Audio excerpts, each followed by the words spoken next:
I might have spent more than $60,000 just on plants. We're young, we live in one of the most beautiful cities in the world. Might as well have fun while we can and save this.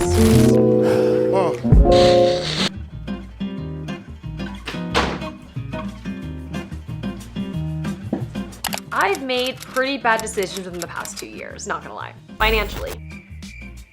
Today I will be showing you guys my $20,000 rare plants collection, all in my room, scattered around, and it's all in an actual greenhouse cabinet because they're exotic. Right now, I only probably have around 20-ish plants. All the plants in the past I've either gotten bored with, sold them, they've died. So let's show you what's up. So welcome to my full greenhouse cabinet inside my bedroom. It's a literal DIY cabinet.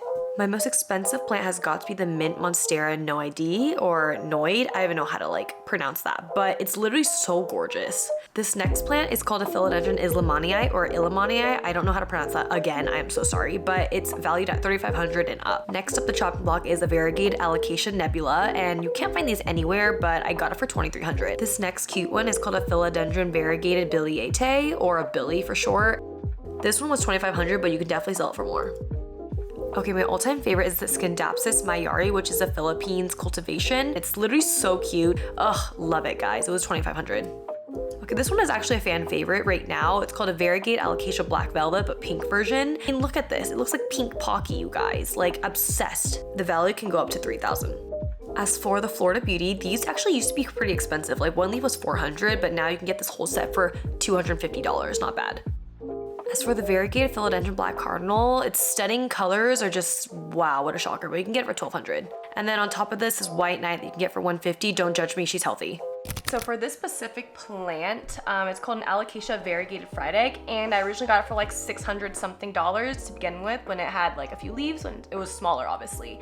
And now it is actually crazy big. It's variegated everywhere. Really great genetics, to be honest with you. The reason why it's like swooping down like this is because, first of all, it's like too much weight and they have such thin leaves.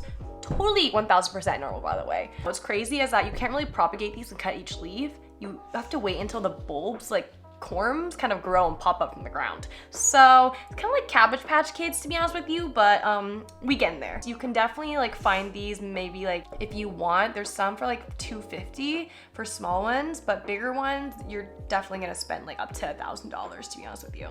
So yeah, look at how cute my Monstera Elbow is sitting pretty. Literally, you can get this for $400. And then on top of this is Philodendron Pink Princess. Okay, not bad, but you could probably get it for like $100. My parents actually got this for me as my first rare plant for like around $400. Well, can definitely be valued to up to $1,500. If you haven't guessed it so far, my favorite all-time plant has got to be the Monstera Elbow, and this is what I got my mom for her birthday one of the years last year, I think. Let's just say we kind of share it because I literally am the one that takes care of it all the time. I told her, do not touch it or you're literally gonna kill it, and we're not chopping this like at all. Just because it has such consistent variegation. Like, look at this, guys. Half moon everywhere.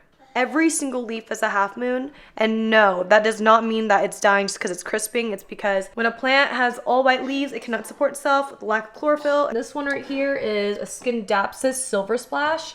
Also rare, but not really. You can find this for like $20 as well at rare plant shops. Cute because it just trails down.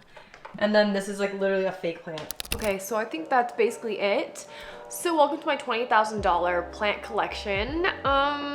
I did leave out like a few, maybe like 2 or 3 plants that like weren't that much of a big issue to leave out, just because like honestly those are probably like ranging between like 20 to like 100 or something, so it's just like nothing special. I'm super grateful that we reached 60K subs. Like, what the actual F? Like, continue to amaze me every single day, you know what I mean? The answer to your question, do I regret spending about $60,000 worth of plants and materials and whatnot? Because I do regret it. But as long as you kind of enjoy it, it looks pretty in my room, to be honest with you. It's definitely worth the investment for sure. And you get to connect with such a huge, kind, welcoming community online, and I was able to make a bunch of friends through that. Thank you so much for watching. Please don't forget to like, subscribe, comment down below, and don't forget to turn on that post notification. That way you know when I was posting throughout the entire week, and we will definitely see you guys in the next YouTube video. I'm literally grateful for every single one of you. We'll see ya.